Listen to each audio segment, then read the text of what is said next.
You know, it's kind of surprising when you think about it. Cyber threats are everywhere in the news, right? Constantly. But a huge number of companies in the EU still haven't actually given their staff basic cybersecurity training. It really shows this isn't going away. No, absolutely not. And that's really what we're diving into today. We've got this 2024 ENISA report. The big one. Yeah, and it gives us a really interesting snapshot of the whole cybersecurity situation across the EU.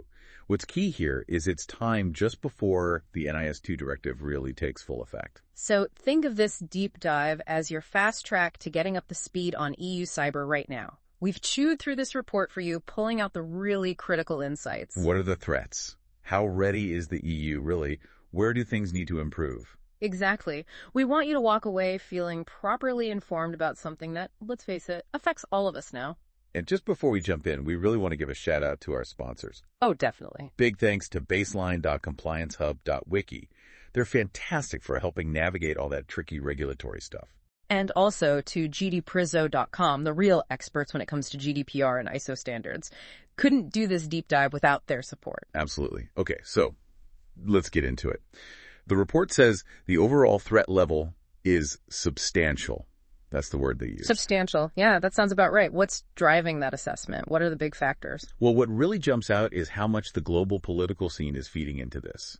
You know, the war in Ukraine, the conflicts in the Middle East. Mm-hmm. These aren't just isolated events. They're directly shaping what cyber threat actors are up to, their motivations, whether they're state-backed or, independent groups. So it's not just about random cybercrime anymore. It's more targeted. That's a big part of it.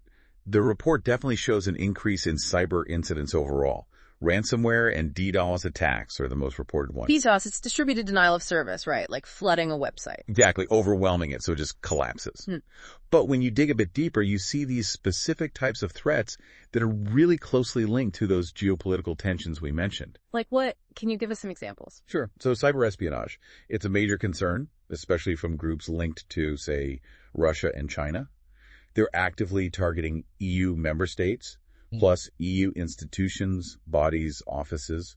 They call them EUIBAs. Right. And it's not just about stealing data. The report also flags information operations trying to influence things like the European parliamentary elections. Wow. Okay. And I saw foreign information manipulation and interference, FMI, mentioned too. Is that related? Very much so. EU-based organizations are definitely targets. And what's quite worrying now is how AI is being used more and more. Artificial intelligence. Yeah, to create fake content, spread disinformation. It makes spotting and fighting these campaigns much, much harder. And ransomware. I mean, it feels like we hear about a new attack almost daily. Is that threat changing, evolving? Oh, definitely. Encrypting data is still key, obviously. But we're seeing way more data exfiltration. Attackers steal the data before they lock it up. And SMEs, the smaller businesses, they're increasingly in the crosshairs. Plus, double extortion, where they encrypt and threaten to leak your data publicly. That's basically standard procedure now for the big ransomware gangs. So being small doesn't protect you anymore. What about hacktivism? Is that still a thing? It is, and the report says it's actually increasing and becoming less predictable. They often go for DDoS attacks, hitting the public sector quite a bit. Okay. What's tricky is that the lines are blurring between these hacktivist groups and state-sponsored actors. Sometimes it's hard to tell who's really pulling the strings. Right. That makes attribution difficult. The report also talks a lot about supply chain attacks. Why are those such a big worry? Well, supply chain attacks are really dangerous because they can have such a massive ripple effect, and they're often hard to spot. How so? Imagine a hacker finds a weakness in just one piece of software that hundreds of companies use. Compromise that one thing, and suddenly you've got potential access to all of them. Ah, okay, I see. And with more companies outsourcing IT, especially SMEs, it just adds layers of complexity to securing that whole chain. Plus, you've still got the classic problems. Attackers exploiting 0 days, the unknown flaws, and also the known ones that just haven't been patched yet, the end days. Still major ways in. It really does sound like a complex web of threats. Which sectors are getting hit the most, did the report say? Yeah, it did.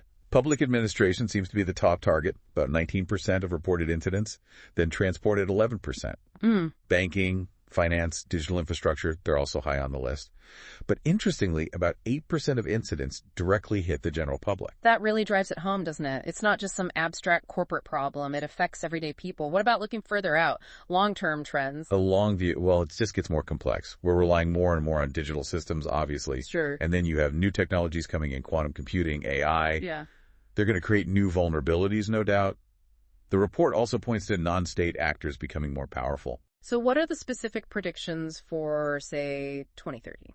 They expect ongoing major risks from supply chain compromises, simple human error still, hybrid threats, mixing cyber and physical attacks, unpatched systems continuing to be a problem, disinformation, and, yes, AI-powered attacks. Quite a challenging outlook. So, okay, given all these threats, how ready is the EU? The report has this EU Cybersecurity Index for 2024.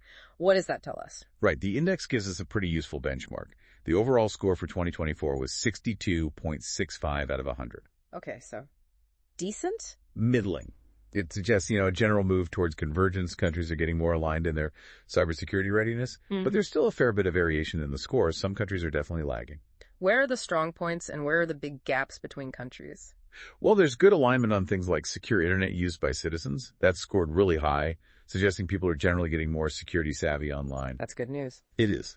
But where you see big differences is in implementing policies like vulnerability disclosure rules or how they supervise companies. Also in R&D and education, it probably just reflects different national priorities, maybe different stages of getting their strategies rolled out. And across the whole EU, what are the weakest areas overall? Where does everyone need to step up? A few areas really stand out. Investment in cybersecurity by essential services operators and digital service providers under the old NIS1 rules. That average score is pretty low. Really low, yeah. And also, basic cybersecurity governance within organizations. The report says only about 32% of enterprises are actually doing cybersecurity risk assessments. Only a third. Wow. That lack of just basic assessment, that feels like a huge blind spot. It absolutely is a major weakness. What about the EU's own house? Its institutions, agencies, are they secure? Well, they're definitely working on it. There's a new regulation came out in 2023 that says all those EU IBAs, the institutions, bodies, offices, agencies, they have to set up internal cybersecurity risk management frameworks by April 2025. Okay, so that's a concrete step. A very important one, yeah. Yeah. Reinforcing their own defenses. The report also dives into the private sector, right? How different sectors are doing. Yes, and this did a pilot assessment. What emerged is that telecoms, electricity, and finance tend to have high levels of both criticality, how vital they are, and maturity in their cyber practices. Makes sense. They're heavily regulated. Exactly. That's likely a big factor. And interestingly, in those sectors, leadership involvement in cybersecurity is high. The report actually found a clear correlation. Strong leadership focus equals better cyber risk management maturity. That tracks. If the boss cares, everyone else pays attention. Any surprises in that sector breakdown? Well, one area flagged as emerging criticality was internet infrastructure. Okay. It's absolutely critical. Obviously, everything relies on it. But its actual cybersecurity maturity needs to improve. Things like detecting incidents, sharing threat info. Gotcha. What about others? Sectors like health, railway, gas, they're sort of moderate on both criticality and maturity. They face challenges with older systems, operational tech, the OT side, and relying on third-party suppliers. Right. Legacy systems are always tough. They are. But despite that, health and rail are actually spending quite a bit on IT security. On the flip side, the oil sector showed pretty low maturity, even though it might rely a bit less on ICT compared to others. So quite a mixed bag across the private sector then. Does the report suggest how to fix this? Any policy recommendations? Yeah, the main recommendation is basically to get a better handle on the specific needs of each sector and then work to boost maturity levels across the board. They mentioned using the new Cybersecurity Emergency Mechanism, which is part of the upcoming Cyber Solidarity Act, as a potential tool. Okay, let's pivot slightly to the policy side itself. There's been a flurry of activity, NIS2, CRA, DORA. How's the actual implementation going? It's definitely a comprehensive framework they're building. You've got NIS2, the Cyber Resilience Act for products, the Cyber Solidarity Act for response, the digital identity stuff, plus sector specifics like DORA for finance, and rules for aviation. So the laws are there. Are countries putting them into practice, specifically NIS2? On NIS2, yeah. Most member states seem to be well underway with identifying which companies will be classed as essential or important. That's a crucial first step, figuring out who's covered. But is it actually changing things on the ground yet? Are companies being supervised differently? Well, how they're doing the supervision, that varies quite a bit. Regular cyber audits are getting more common, which is good. But how much data they're collecting on whether companies are actually complying, that differs a lot. Most countries have defined risk management measures organizations need, like setting security baselines. Okay. But adoption really depends on the company size and how mature this sector is. There's also a new implementing regulation coming, 2024-2690, that should help standardize risk management for certain digital services. Information sharing is always talked about as being key. How's that working out? Cooperation within countries, between the companies that will be under NIS2, that's apparently reasonably good. Okay. But where it needs work is cooperation between the NIS2 authorities and authorities overseeing other EU laws. And incident reporting, it's pretty advanced for telecoms and trust service providers, but it's still a work in progress for all the new entities under NIS2. Sounds like a common reporting system for everyone would make sense. Absolutely.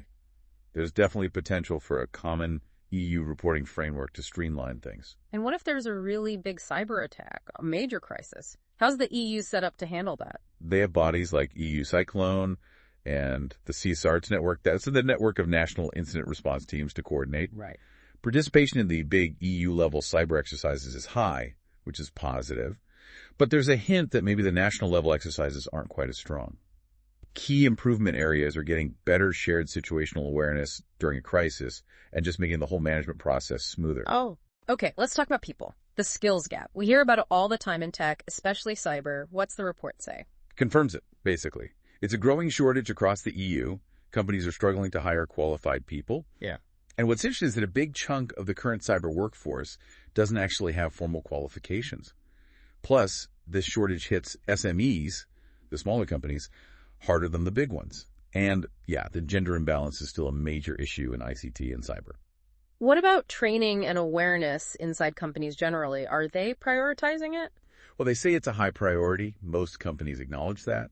But the report finds many haven't actually provided any training in the last year, especially SMEs. Again, they lag behind significantly. And there's also a gap in just basic cyber hygiene, implementing fundamental security steps, having documented policies between small and large businesses. So a lot of talk, but maybe not enough action on the training front. What's being done at the EU level to fix this skills gap? There are initiatives. There's the European Cybersecurity Skills Framework, ECSF, the Cyberhead Database, which lists university programs, and the Cybersecurity Skills Academy. They're all trying to build up the workforce. So building blocks are there. Yeah. The report recommends doing deeper skills gap analysis, getting national workforce strategies in place, promoting reskilling, and working towards some kind of European skills certification. Okay, another huge vulnerability area, supply chains. The report sounds pretty concerned about this too. It really does. These attacks are getting more frequent, more sophisticated, a major threat. Most of them target the supplier's actual code. Right, like the SolarWinds attack pattern. Exactly. Yeah. And we're seeing more targeting of identity providers, IT suppliers, managed service providers, MSPs. The report specifically calls out supply chain compromise of software dependencies as a top emerging threat. And how are EU organizations actually managing this risk day to day? Are they on top of it? It seems like supply chain security is a less developed area of risk management for many of the NIS2 entities. Especially SMEs, again, fewer, have specific policies or resources dedicated to it. The report really stresses needing robust third-party risk management, checking supplier certifications, doing proper due diligence. So vetting your partners properly. Critically important. At the EU level, they're doing things like coordinated risk assessments of critical supply chains. There's the 5G security toolbox and an ICT supply chain toolbox that's being developed now. Vulnerability handling comes into this too, right? Patching systems. Absolutely key. Exploiting unpatched systems is still one of the main ways attackers get in. Still. Progress on national policies for handling vulnerability disclosure varies. But putting vulnerability notification requirements into laws is becoming more common. The challenge for companies, especially those with older legacy systems, is managing these vulnerabilities effectively and patching quickly enough. It's a constant race. It really is. The report pushes for stepping up those EU-wide risk assessments, developing a stronger overall policy framework for supply chain security, and really monitoring critical vulnerabilities and patch times. Lastly, the report just touches on emerging tech like AI and post-quantum cryptography, PQC. What's the main cybersecurity takeaway there? Just that they're becoming increasingly important. The report highlights the need for really detailed technical analysis and maybe policy changes to deal with the cyber risks they bring. The NIS Cooperation Group actually has a specific work stream looking just at PQC. Okay, so wrapping this all up, it's clear from this deep dive into the ENISA report, the EU is dealing with a really complex, fast-moving cyber landscape. Definitely. Seems like good progress on the policy front, setting up the framework, but still, big challenges remain, don't they? Getting it all implemented effectively, tackling that skill shortage, securing those really complex supply chains. That sums it up well. I think the report is a crucial reminder, really. Cybersecurity isn't something you just do once and forget about. It's constant. It needs ongoing effort, adaptation from everyone, individuals, companies, governments. Couldn't agree more. And speaking of support, let's thank our sponsors one more time. Yes, absolutely. Huge thanks again to baseline.compliancehub.wiki and gdprizo.com for making this detailed discussion possible. Their support is really invaluable. So as this digital world keeps changing so fast, maybe the big question for you listening right now is this. How can you proactively adapt? Whether it's protecting yourself online or, safeguarding your organization against these cyber threats that are clearly facing the whole European Union. That is definitely the critical question to mull over. And if you do want to dig even deeper, the full ENISA report is out there, loads more detail and analysis. Thanks so much for joining us for this deep dive.